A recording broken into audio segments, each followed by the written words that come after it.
Welcome back to the Librarium of Ludus Infinium. Let me start this video by saying this has easily been one of the hardest and longest lore videos I have worked on. Today we are going to cover the third and youngest out of all of the four Chaos Gods, Slaanesh.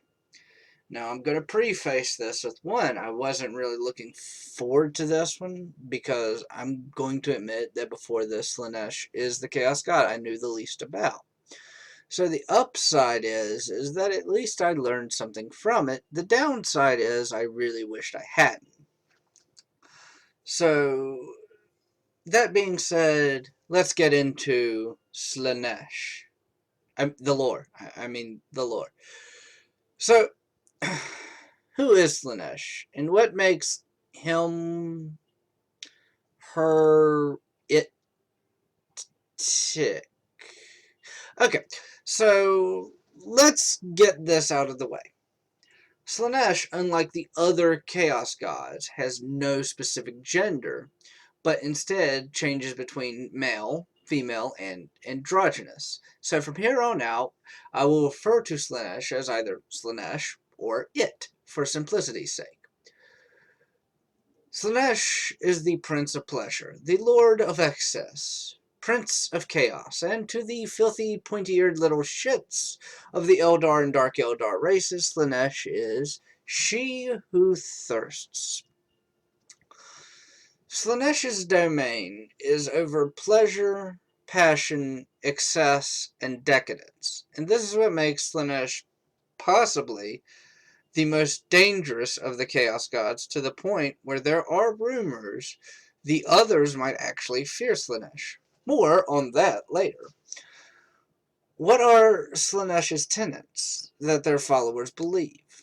Well, they always seek out perfection in their chosen forms. For instance, a painter will always try and paint their masterpiece, sculptor, same thing.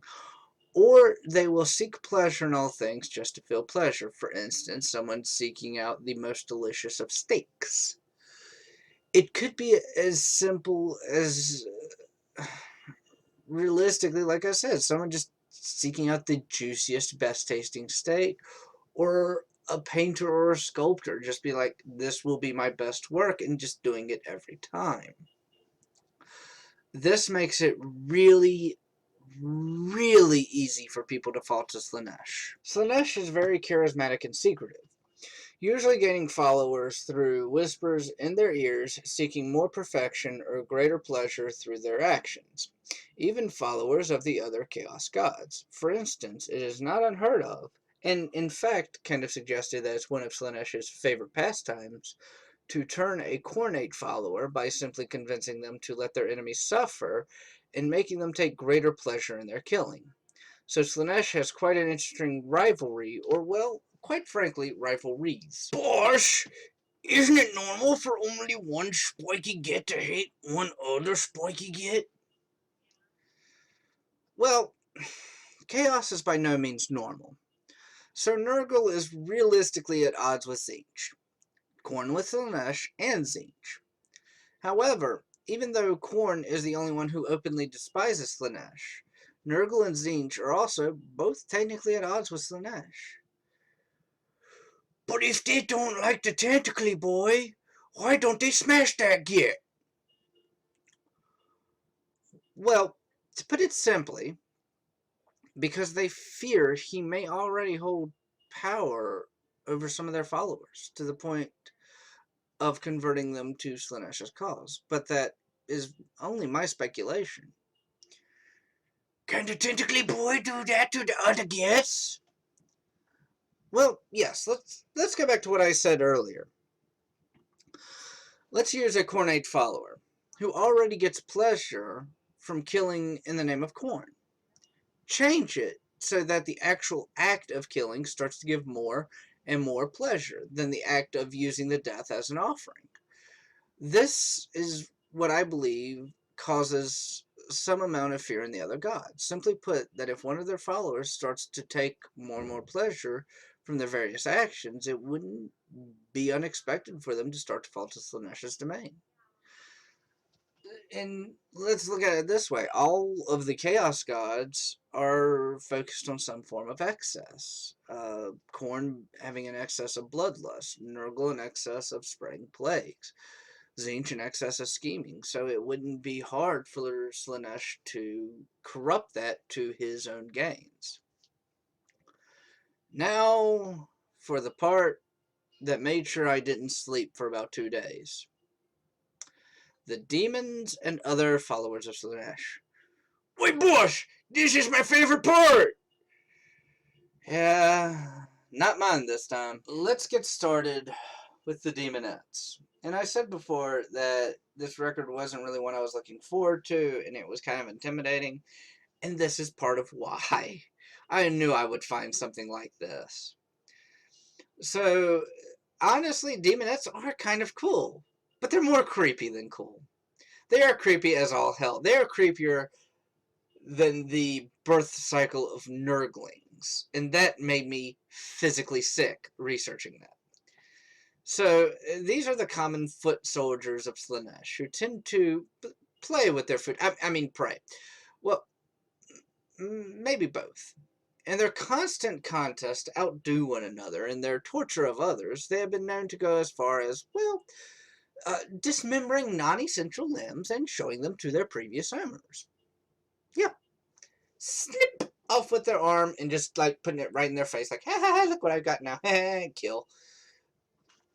Or to perform numerous cosmetic wounds, just to inflict pain, in which they feed on the fear of the enemy of which they have done this to. Quickly moving on to the Fiends of Slaanesh. You know, I found out that I hate myself, apparently, by doing this video, and this one and the next one are why. So, the upper body is a cross between a demonette and what looks like a minotaur, and the bottom, that is a cross between a centaur and a fucking scorpion. I hate Slaanesh. I do. And here's why. These monsters excrete a musk that can incapacitate most targets, and if anyone is lucky enough to survive the encounter, they are scarred for life. And by scarred, I mean they don't remember the encounter itself. Instead, it haunts their every waking moment with visions of writhing limbs and lashing tongues, and oh, the squeals of delight that just aren't human. I will say this again. I did not know much about Slaanesh before this record, and now I'm starting to really fucking hate Slaanesh. Okay. On to the next one. On to the next nightmare that will haunt me until the day that I die. A Lady of the Voids. These creations came out of a sadist fever dream. I firmly believe this. And they're about as pleasant as the previous demons. No, I'm sorry. No, they're not. They're worse. So, to give a little bit of backstory, a navigator is essentially they're psychers that direct ships through the warp. They are psyker GPSs. Astropaths know where the Astronomicon or the big-ass lighthouse in the warp is, and they also act like phone calls. So, psyker cell phones. These are the primary targets of a Lady of the Voids, so that they can pass directly through Geller fields, which are meant to keep these abominations out. But here's the good news. They don't outright kill yet. They start to sing to anyone in the proximity. So it's lovely. Oh, wait, you're saying that doesn't sound so bad? Oh, they just sing? Oh, that's not bad compared to the others. Well, you're wrong. The song will make people self-mutilate, destroy essential equipment, or something else important like open an airlock without, the necessary equipment. Oh, it will also make them murder each other. Moving on. Oh, not the Emperor. Can't thank the Emperor. I'm a renegade. Can't thank the Chaos Gods. Renegade, don't really worship the Chaos Gods.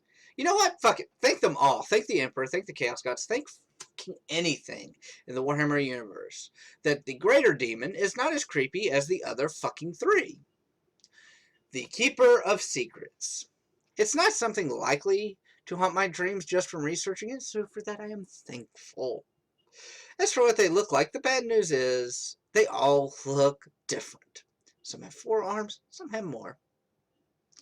But they, like the other greater demons, are the leaders of the lesser demons. However, Slaanesh uses them as a last resort. This is when something needs to be absolutely destroyed with an excessive use of force. This is when a Keeper of Secrets comes in. That being said, one of their favorite ways to feed on despair is by twisting people's ambitions and fueling their nightmares. It is also said that a Keeper of Secrets knows the most intimate desires of all mortals, and quite frankly, I'm not entirely sure I believe this, because it's even said that Slaanesh doesn't know that, so the fact that the greater demons do when the actual Chaos God doesn't makes it hard to believe. But I will say this. The Lair Blade, which I'll be getting into in a minute, held a Keeper of Secrets in it. So, maybe. And that's what turned a fucking Primarch. So with all that out of the way, let's talk about some of the more famous individuals, both immaterial and mortal-ish. To start with, we'll talk about 2 of Slaanesh's demons who have earned a little bit of fame. The Mask of Slaanesh and Shalaxi Hellbane. So let's start with the Mask. And no, I don't mean Jim Carrey. So, the Mask of Slaanesh isn't actually a Keeper of Secrets, but a demonette instead. So this one's similar to Khorne in the sense that's one lesser and one greater. So, the Mask was actually Slaanesh's chief handmaiden at one point, until a rather one-sided battle caused by Tzeentch that Khorne and Nurgle just kind of beat Slaanesh like a drum. After that huge loss, Slaanesh returned to their throne, and when the Mask danced for their pleasure instead of seeing it in a positive light, like, hey, you know, they're trying to cheer me up, Slaanesh saw it as a mockery against their wounded pride. For that mockery, Slaanesh put a hex on the Mask and made it so they could not stop dancing. Ever. And kicked them out of the realm. The Mask will dance for other demonettes until they can't speak, they are so enthralled, or at the gates of Khorne just to mock the bloodletters. Or for mortals, here's something wonderful for everyone. Mortals will join in and dance until they fall over dead. So that nightmare aside, Shalaxi Hellbane. This one makes up for all the torture that I put myself through doing this research, because this is fucking cool. Shalaxi Hellbane is by far one of the coolest greater demons I have ever researched. Shalaxi was made specifically to combat Khorne's bloodthirsters with relative ease, just to beat Khorne at his own game. Shalaxi has defeated countless bloodthirsters, and if the rumors are true, she's even put down Scarbrand, one of the most powerful bloodthirsters. Okay.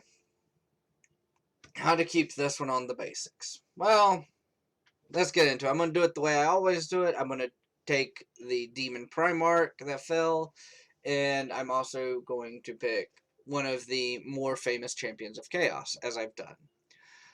So let's start with Fulgrim. Fulgrim's story starts out pretty basic for a Primarch. Gets sent to planet, found by Emperor, blah blah blah. We'll get to that in a Fulgrim video eventually. Where it starts to change, however, is when he comes across the Lair Blade, which slowly begins to corrupt him. And this all comes to a head when he manages to kill one of his brothers in one-on-one combat, and the Keeper of Secrets inside releases control, so it's Fulgrim, and he sees what he's done. He's like, nah, I just want to die now. And the demon's like, okay, I'm going to trap you in this painting, and I'm going to take over your body. But again, more on that in a Fulgrim video. But essentially, after that, he does regain control of his body and does become... Now, this is something conflicting I found. It says here he becomes the first demon Primarch. The first Primarch to ascend to Demon Primarch. To my knowledge, that is wrong. To my knowledge, it is Magnus the Red, because that takes place after the Battle of Prospero, or after the burning of Prospero, I should say. And at that point, that's when Magnus gives up his mortal body and becomes a demon Primarch. I could be wrong. I'll have to double check the timelines, but from the research that I saw, where it says that he became the first is actually wrong. So, which champion to Slaanesh will we talk about? Well, there's only really one that I could. Lucius the Eternal. This is a character I both loved and hated because I understood him in the books. Lucius starts out as a close friend to Captain Saul Tarvitz. Both of them are captains. Possibly the closest person to Lucius in the Emperor's Children at the beginning.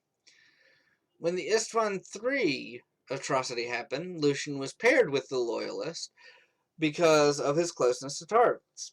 However, he ended up betraying his former brother and allies and joined the traitors. Eventually, Slaanesh took special interest in Lucius. And now, when anyone kills him, if they feel anything at all, be it relief or satisfaction, they slowly turn into a new Lucius. And this is Lucius. This is the same Lucius from 30k. Essentially, he grows in their body, takes over their body, and they become part of his armor. Yay. We're back to the creepy shit. But now here's the part that I think is funny. So, we'll go over the other two champions I've talked about, Karn and Typhus. And actually, I'm going to go into the one that I'm probably going to go over for Tzeentch, which is Isaac Ahriman. Ahriman and Typhus have never died once, to my knowledge. Karn has died twice, but that they were both in 30k, and after the Siege of Terra, I'm pretty sure he hasn't died since then. Lucius, on the other hand, has died a lot. But every time he comes back better, so he's technically an immortal now. Well, I hope you enjoyed this lore video on Slaanesh, inversely to the amount of my enjoyment on researching the lesser demons. And since my friend hasn't been around much, I will let him finish up here. Thanks, boss. To all the nice humans who made it this far, thank you all. And we will see you in the next one. Bye!